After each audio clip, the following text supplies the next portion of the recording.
To start off, everybody, thank you for joining us here. I am Mike Feller, Chief Revenue Officer for ActivePipe, and I've got very fortunate to have Travis Saxton joining us from T3 Sixty. Travis is the Senior Vice President of Technology Consulting there. Travis has got, just to give you I'll blow up your spot here quickly and give you a quick intro, but Travis has got pretty deep industry experience here. He spent a good amount of time at Real Trends and at another fast-growing tech firm in this space. But he's obviously a very well-respected person in the industry. And for those of you that don't know about T3 Sixty, one of the things I thought I'd mention before we get kind of deeper into this a little bit was the fact that we've been very lucky to have partnered with them for quite some time now, but it's one of the things that we've seen that's when you look at other players in the space, it's hard to find a group that has a more unique perspective or a better view on industry trends, the technology landscape, and best practices across the industry. And so we're very lucky to have Travis joining us here today. And Travis also happens to be a good friend. So very excited about doing this here today. And as much as I'd love to spend most of our time chatting about our golf game or Travis's golf game, I'll stay away from that and make this hopefully somewhat useful for everybody here today. Sounds good. Thank you, Mike, for having me. And one thing I would want to mention to the audience is obviously we work together in a consulting capacity, but I've also found this throughout the 2 years we've been working together, basically since you've been in the United States. I've found that I've really fallen in love with your guys' technology and what you guys do. So I'm not just saying that because you're a client, because we have lots of companies that we work with.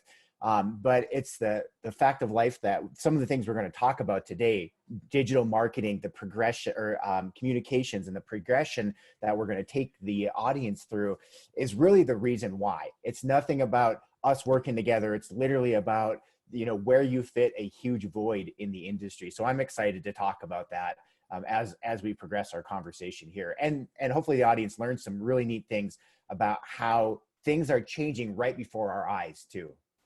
Absolutely. No, it's a great point, Travis. So, we'll get into that here in a second. I think that what we'd love to do, to start off, we may do this a little bit differently, than what some other folks, if you've been on other webinars or other sessions previously, we'd love to get a little bit of feedback from you all as well and to help guide some of the conversation here. And so if you all don't mind, and certainly do whatever you're comfortable with, but even just share in the chat section kind of who you are and where you're from, whether that's from a leadership perspective at the brokerage level or an agent, that'll help us kind of guide some of the conversation here. And so one of the things, so while you're doing that, one of the things I actually may even pose a question to the group here and to see, if one, excuse me, have any of you guys lost a deal or either closed a deal in the last couple months that maybe you thought wasn't going to be there necessarily, maybe wasn't going to happen previously. Maybe something like that to kind of get us started in the chat. And then Travis and I will carry the conversation from here. Yeah. And the other thing I saw, anonymous attendee, whoever anonymous attendee is, what is T3 Sixty? And so we are a consulting, communications and research company for the residential real estate space. Our number one slogan or mission is we enable intelligent change in the residential real estate space. So franchises, brokers, even small agents and teams, or should I say small teams and agents, not literally small agents, come to us and ask us for advice in navigating the market. And the market to them might be anything. It might be what's the technology landscape, as Mike alluded to. It might be what's happening with our business in this time of need or uncertainty. What's happening, or how can I grow my business? Recruiting, retention. We have an MBA program for small teams and brokerages going to the next level called the T3 Fellows program. We have a recruiting and talent division. We help fill big roles in the industry and have a big talent pool that we have access to. Lots of research. Our Swanepoel Trends Report is our biggest flagship publication, comes out in December, but we also produce the Real Estate Almanac. And inside the Real Estate Almanac are many things such as their mega broker ranking and so on and so forth. So a lot of research and insights for the industry, and a lot of big organizations turn to us, including technology companies, for insights and how to grow their organizations. Yeah, absolutely. And like I said, it's just, I think that having had the chance to get to know Travis and the T360 team, again, I think they provide a very unique perspective on the space from a number of different angles, and just provide a ton of value in each of those areas. So again, Travis, thanks for joining, and guys, thank you for some of the response here. And one of the things that we'll ask, and we'll come back to this later on, is while we're talking about this, love to ask the people joining us to think about what is the single most effective thing that people should be doing right now during this time. So let's think through that. You feel free to share it, in the chat, and Travis and I think we'll speak to that a little bit later on here. But if you can really kind of think through and potentially share what is that single most effective thing that people should be focused in on right now to be successful throughout this time, what is that? And we'll come back to it later on in the conversation ourselves. So Yeah, I guess to kick things off here, Travis, you and I, we've talked quite a bit about things that are happening out at the marketing level and how some things are evolving from a marketing point of view. And one of the things I've always found really interesting that you've talked about previously is this whole idea of marketing 3.0 and how that's marketing has evolved over time. So I'd love to hear some of your thoughts and how you've seen that path progressing in the space from 1 to 3.0 and help the people joining us kind of understand and dig into that a little bit. Sounds good. Thank you. So first of all, let's talk about marketing 1.0. Probably what we shouldn't be doing right now, just to be honest with you, but marketing 1.0 is this time in our technology period in real estate where the basic need of the agent was, man, I really need to get some kind of newsletter or some kind of information to drive engagement. And that's a big word we're going to come back to, engagement. It's going to be a big topic of this conversation. But so about 10 years ago, technology systems started to evolve. CRMs added on email marketing. Those email marketing platforms had simple or basic newsletters. And to give you some examples, the obvious ones are recipes and,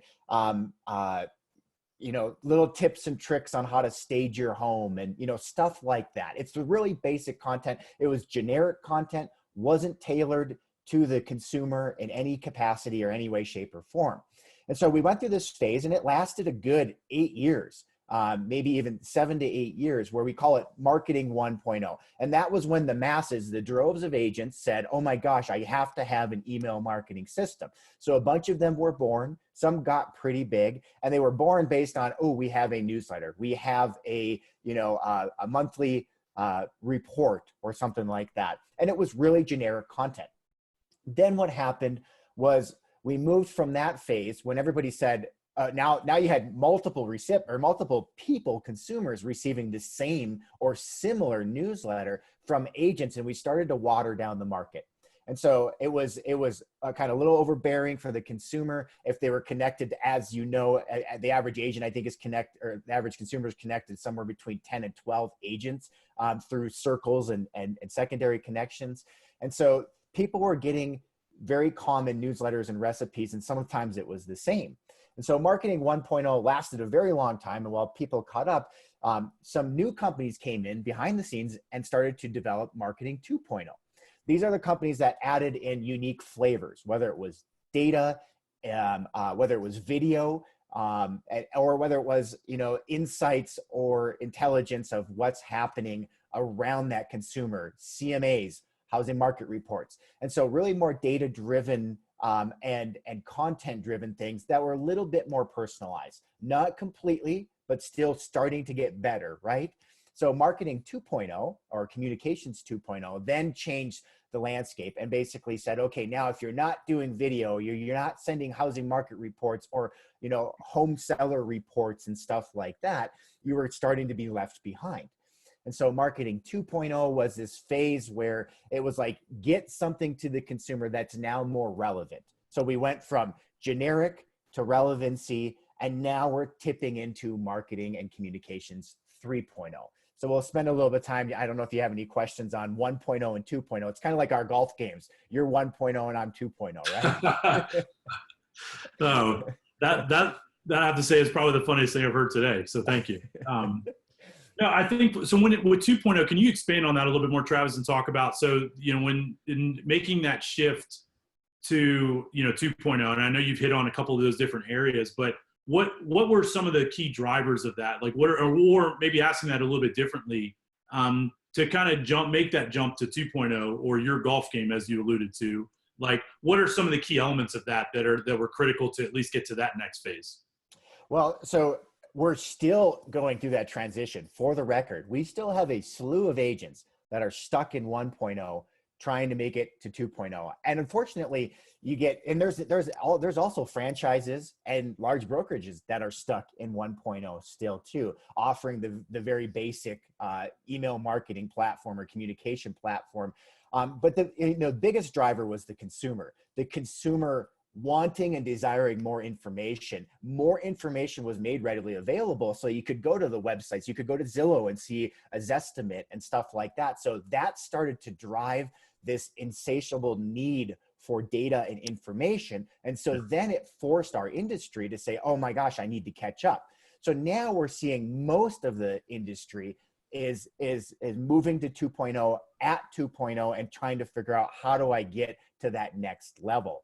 And so obviously when we talk about 3.0, now we're really getting into the digital age and what is the capability of technology platforms as we move forward. And we'll talk about the future and stuff like that. But 2.0 was driven by an insatiable need for data, and the consumer was getting that data elsewhere, and agents weren't the ones delivering that data and information to the consumer. So that's why we went through 2.0 like that. Yeah, sure. No, it's interesting because, we look at a lot of the same marketing principles that exist in e-commerce and other verticals or channels, I think, are still very relevant to real estate, and thinking about some of the same principles that exist there, especially around data and relevance and all that, I think are very applicable here with real estate. And so I think it's interesting that the way you're framing that, though, and how to make that jump from the first tier into that 2.0 level. And for the record, this is the same conversation that recruiting and retention has gone through, and we're about a year or two behind if we're looking at the 1.0, 2.0, and 3.0. Recruiting and retention still not quite to 2.0 yet, and so we're seeing that same evolution happen from a brokerage and franchise perspective. Now it's just running about 1 to 2 years late compared to the consumer side of engagement. Excellent. So Travis, tell us a little bit more now. Take this a little bit further. Take us out. What does 3.0 look like, and what does that kind of mean to you? Yeah, there's two areas I'll talk about for communications 3.0. You got advertising and you got communications. Advertising went through the exact same evolution, where 1.0 was, oh my gosh, we can run these search engine marketing ads on Google. And then it was like, holy cow, we can start to behaviorally and geographically target consumers on Facebook. And now we've gone into 3.0 in advertising as well, where we're able to now real-time adjust conversations, use behavioral intelligence, use engagement metrics to say who's clicking on that ad.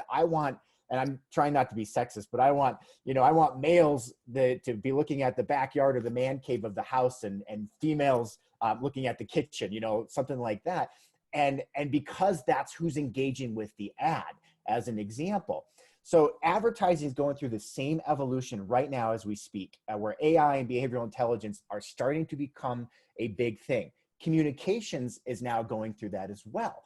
So communications and email marketing, now we're looking at, okay, it's no longer just okay to send the average housing market report where it's like, hey, this is what's going on in your city. Now we want to get more personal. We want to have relevance. And that's actually, you hear these buzzwords of behavioral intelligence and artificial intelligence and stuff like that. the AI buzzwords are really just a way right now in our industry to be able to personalize and make our stuff more relevant. So that's literally what's happening. And we had the editor-in-chief of Wired magazine at the T3 Summit. This was 2 years ago when AI had just crept into the scene in real estate. And basically what the moral of the story was, he's like, AI is not going to create new tools. It's not going to create new technologies. It's going to make the technologies that are out there smarter, more relevant, and more personal. So that's where we're seeing this new influx of 3.0. And granted, you're living it, and I'm not trying to make this commercial for ActivePipe, but behavioral intelligence, understanding what the consumer's looking at, engaging with, so that the next message is more relevant, and the next message after that, and after that, and after that. And so it's this, the goal there is making sure that your systems are thinking 2 or 3 steps ahead than what you are. And that's where ActivePipe has brought this beautiful synergy of user interface, creative design, but also the intelligence engine behind it, so that you can coach the person through what's happening. So that's marketing and communications 3.0, and we're seeing it in multiple ways. Open houses, getting that intelligence back, running surveys, automating open house information, and then automating follow-ups, where it's no longer just okay to send an open house email saying, hey, I'm blasting this open house. Now it's intelligence that's wrapped in there, and so that the next steps become more and more evident. You got open houses, you got virtual tours, virtual showings, virtual open houses now, which is a huge category, which we'll go into in a moment, of course. Then you have obviously even the recruiting and retention journey. It's no longer okay just to send out blast emails, just literally saying this is what we're doing. Now we want to know who's engaging, who's opening, and if they are, can we hit them with more information that's personal and relevant, and so on and so forth.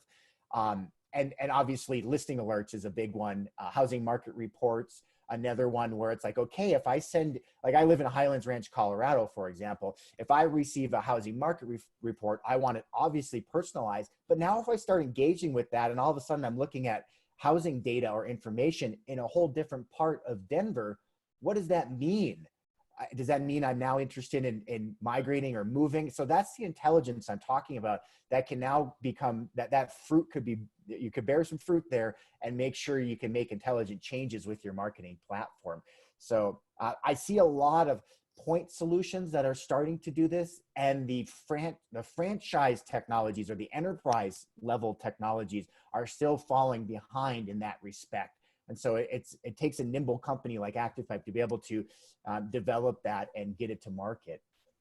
And I think that's one of the reasons why your growth and popularity, of course, is this, instant insights and intelligence from your marketing communications. Sure. No, it's certainly an interesting viewpoint on it. And look, it certainly resonates with us in that, everything we think about is using data to drive content, the type of content that you send the end consumer, as well as, how do we prompt action, out of that, using that same data. But it's also, from an end user perspective, it's at the end of the day, like you said, what's so important, what I'm hearing out of this is that you're using that data to drive relevancy, and you're using that data to make it really personal. Whereas, there's probably a stigma in the space that data can lead to more stale type of communications or reach out, but it's exactly the opposite, right?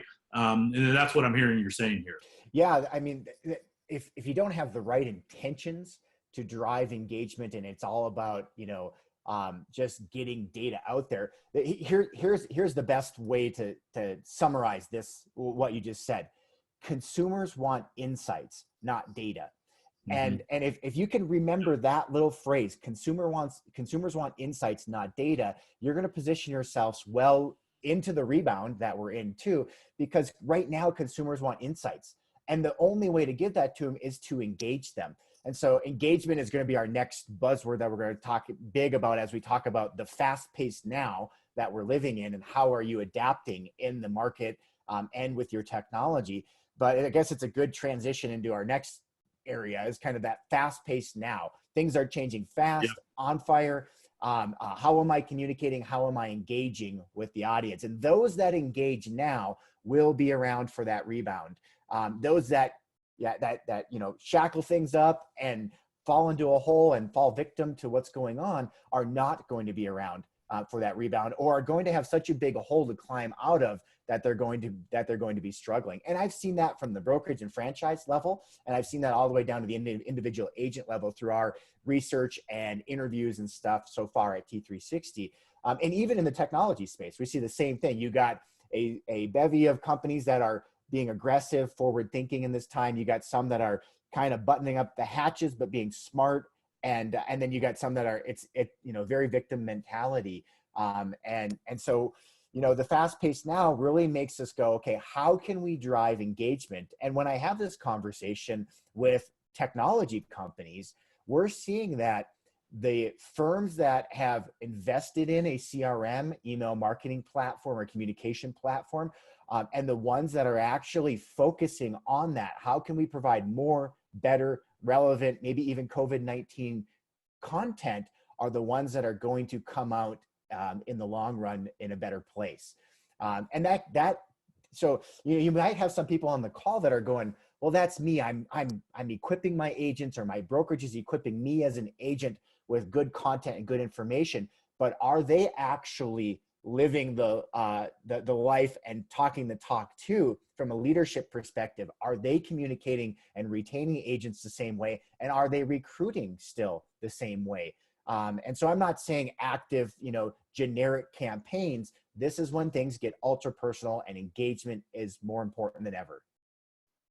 No, I love that. And number one, the insights comment, I think is fantastic. I think that's one of the things that we'll probably even internally take away from this as well. And I think that, setting the stage here for, the times that we're currently in. I mean, I think, what's interesting, what you're talking about here is that, I think we're at a very interesting point right now in this, in this COVID environment, in that a lot of the decisions we make right now will define our success, or unfortunately, on the flip side of that, our lack of success coming out of this, because we all know there is going to be a recovery here. It's just a lot of the decisions that, what I'm hearing you say here, that a lot of the decisions we make now around technology, around systems, around practices are going to be what determine how quickly, we rebound and recover out of this. And the truth is, and I'm actually curious to hear your take on this,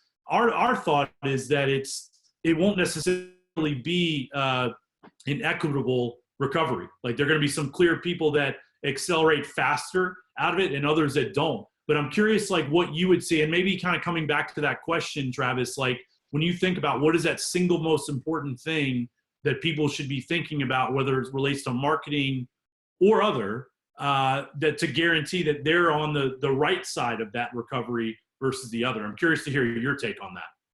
Well, you got two things that I think are imperative. Obviously, we have two sides, we have more than two sides of T3 Sixty, but when you got the financial side, you got JP on our team, and Dean, who's in brokerage operations, and Jack, who's dealing with a lot of the financial side of things. And you got to be very prudent and smart and intelligent about those conversations, right? The things like renegotiating leases and even vendor relationships and stuff like that. Taking a good hard look at what is or isn't working. Now is not the time to be paying your CRM fee because you've just always done it that way, right? And so what is actually working for you and what is driving engagement for you? Obviously, this is a good time to look at print versus digital. What are we doing in print? I know I'm in a broker mastermind group on Facebook, and somebody was like throwing up a huge red flag, or it was really ticked off that people were hanging door hangers on their door right now when they were out prospecting. And they were like, I don't know who touched it. I don't know, which hands it's been in. And so you have to get really efficient about digital versus print marketing. And there's a lot of digital marketing available. And as demand goes up, there's new cutting edge strategies you can do to really get in front of the market for fractions of the cost of print advertising. And just give you one example, our friends at AdWorks is doing, streaming advertising now on, Netflix and Hulu and the NBC app and, stuff like that. And that's an example of getting creative in this time of need. And people are, or this time of uncertainty, and people are looking at different ways to advertise now. So it's not cut your budget. That's not the moral of the story. The moral of the story is get more efficient with your budget and put it into places where the eyeballs are and people are actually engaging. And that goes the same way for all your technology systems. And so this is the time for you now, take a step back, look at all of your technology systems. And if you need a roadmap to do that, you can go to the realestatealmanac.com, click on technology providers, and there is 63 categories of real estate technology listed with the top 10 companies in each category. And for example, like Active Pipe's in there for email marketing and recruiting and retention platform and a few other things, behavioral intelligence and stuff like that. But use that as a roadmap for you. Map out what you have where, just to get a basic understanding of what you have versus the landscape or versus some of your competitors. And that's where I would start. I would start with just, get all those bills. That's usually the first thing that I do when I sit down and engage a company is I say, give me all your bills. I want everything. I want oftentimes when I go in, they'll have 4 different email marketing platforms, 4 different CRMs. They're using one for corporate. They have a MailChimp account that they're using to email to their agents. And sometimes too, the other problem that we run into is they have a few systems where it's like, we got a guy. And that's literally what their story is. We got a guy that does this for us, developed this little piece of technology, or runs our MailChimp account for us. It's like, if you are in that boat, and do a little self-reflection here, if you're telling yourself, we got a guy, it's time to panic in that situation. Those guys likely will not be around, or likely cannot keep up with the innovation needed for you to rebound and come out of this.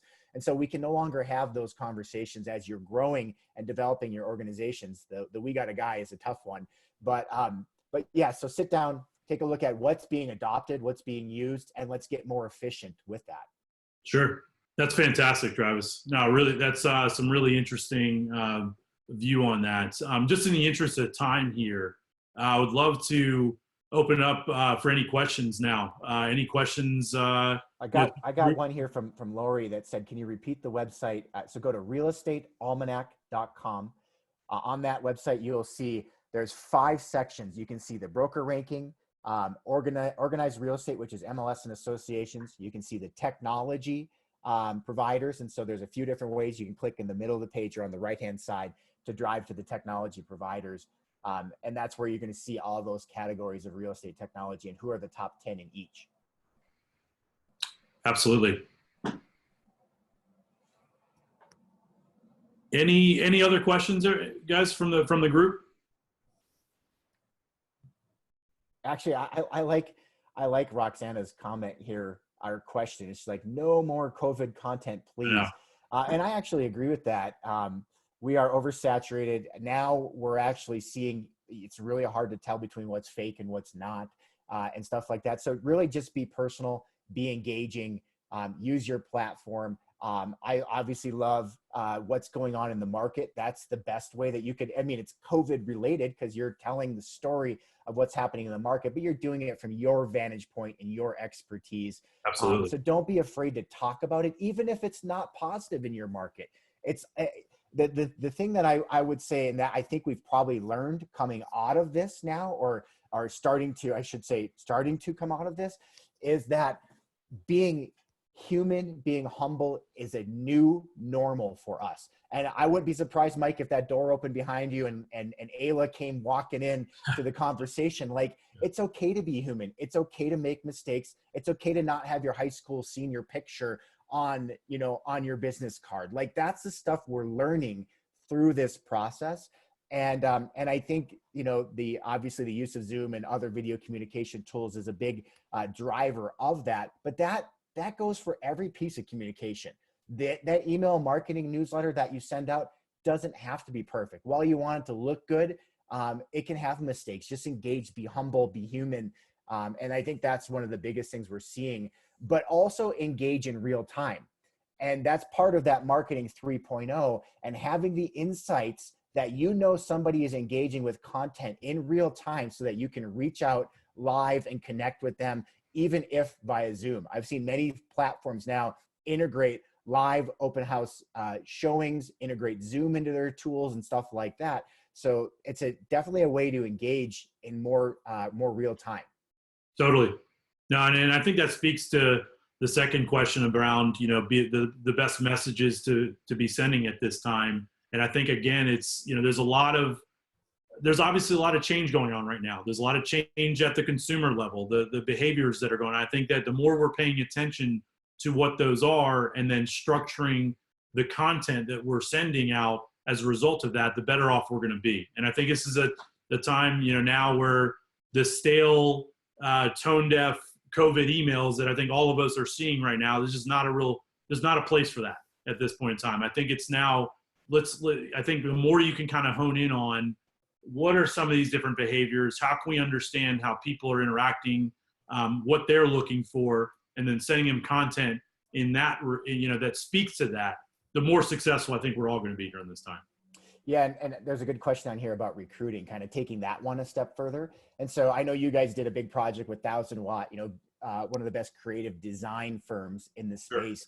Sure. But engaging from a recruiting perspective, understanding their business, again, getting to the root of what is happening to that agent's business is another way that you guys can engage. But, building unique recruiting journeys in ActivePipe, if you're an ActivePipe user on this call, having different mechanisms and reporting back to you, the insights, not the data, are what's going to move the needle for you. And so, work with the ActivePipe team, have recruiting journeys built into your platform. And I think right now you guys are, I think you're still doing it. Sorry if you're not, but that free brokerage operations account during this time so that you can engage with your agents from a retention standpoint, but then also from a recruiting standpoint.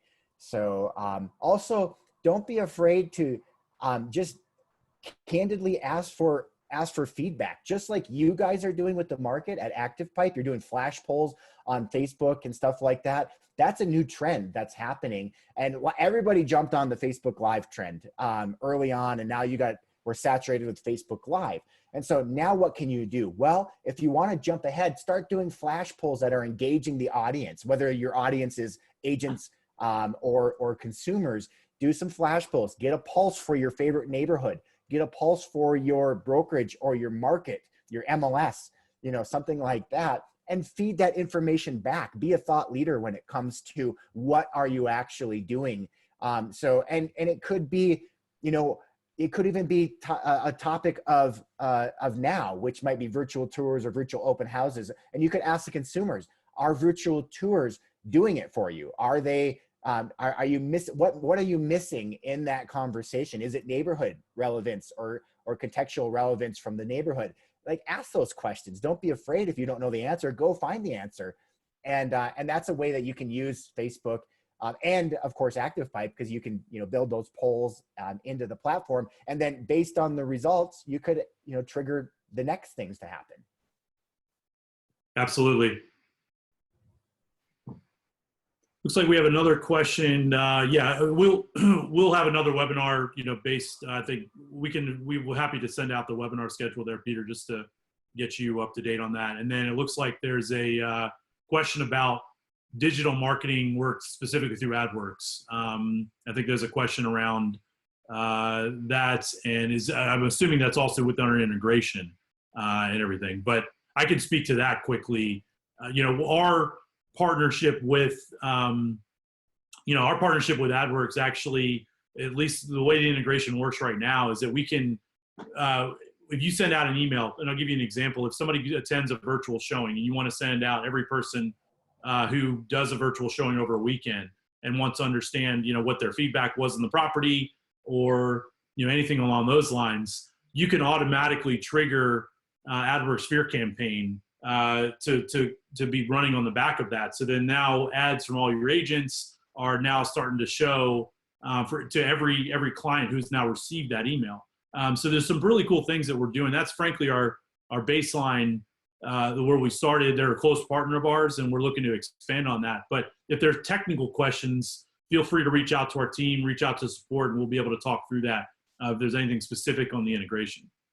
Yeah, I think Travis, there's also looks like a question around how to create relevant content besides just knowledge and creativity. Is there anything you want to expand on that?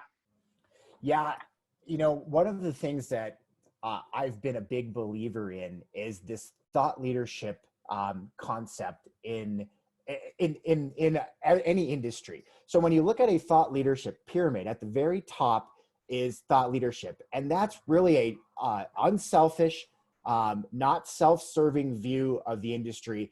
And a good example is this real estate almanac. T3 Sixty puts a ton of energy into ranking, pulling information. I mean, just ranking the 555 technology companies took me 2 or 3 months to do of my time and energy. And that's the best, that's the top of the pyramid. If you can do things like that in your market, and you can do that. I've seen brokerages talk rank things like insights on different agents and who's doing the best, and stuff like that. You could do neighborhood trending neighborhood reports and which neighborhoods are hotter right now in this time. You can do things like different applications of virtual tour and open houses, like just writing a story to educate the audience about what's happening in the market are some of the best ways that you can do that. So use your expertise and your knowledge. I firmly believe that even down to an individual agent, there are ways for you guys to be thought leaders in your respective area, niche, market, whatever that is. If it's horse properties, if it's golf courses, and you want to publish something about which golf courses are open or which ones are not, that's information that your consumers, if that's your niche, will eat up and put you on the map, because you're engaging with that audience and they'll think about you when we come out of this and when things rebound. And so think about those creative, relevant content ideas that are personal and relevant to you. I can't, unless I knew your business, I couldn't sit down and say, here's what you do, dear Agent X in Sonoma, California, that maybe, understands vineyards or something like that. But like, maybe it's the COVID impact on vineyards in our area. I don't know what that is, but ultimately everybody can be a thought leader. And then once you have that thought leadership, think about it unselfishly.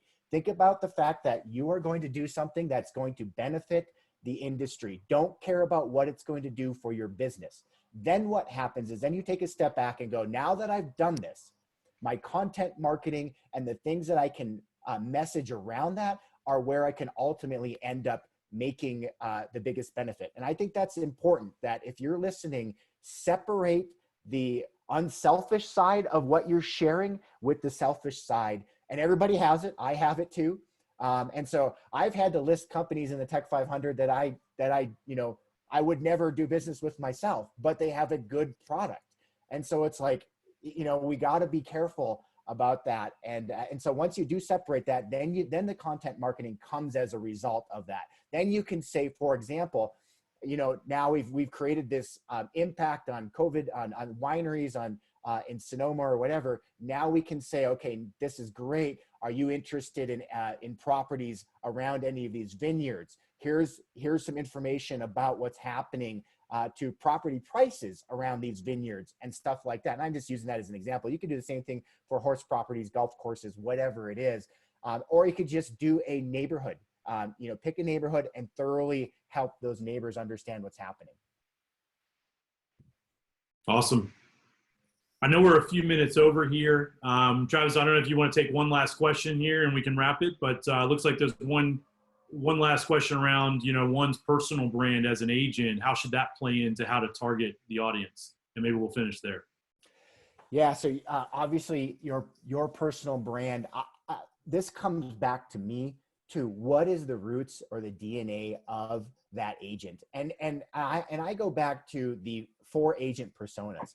Not all agents are created equal. So clearly that message is actually being asked by either a networker or a marketer agent persona. And not all agents are created equal. You got prospectors, you got converters, you got networkers, and you have marketers. And there's gray area. You could be a marketer and also be very good at converting online leads. It's rare, but it happens. So we study these agent personas, and we want you to be true to your brand or true to yourself. And so if you're a networker, your sphere is the most important thing that you have.